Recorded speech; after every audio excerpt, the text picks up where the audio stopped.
अगर बाजार छोड़ दिया जाए तो कोई रोक भी नहीं पाएगा। मालूम था ये कोई खातून है। अल्लाह अल्लाह, तो क्या आपने ये सब कुछ घोड़ों की दौड़ के लिए किया था? क्या मैंने ये गलत किया? वैसे पिछली बार भी हम में से कोई नहीं हारा, शायद इस बार आपको शिकस्त हो जाए। हाँ, मगर शर्त है, आप चाल नहीं चलेंगे। अगर मैं जीत गई तो आप मुझे चालाक औरत नहीं कहेंगे। और अगर मैं जीत गया तो क्या? लेकिन ऐसा होगा ही नहीं। और अगर जीत भी गए तो क्या करेंगे?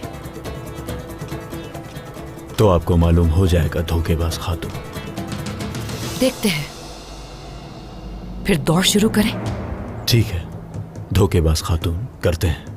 मुझे तुम ये आखिरी बार कहोगे मदरसे वाले।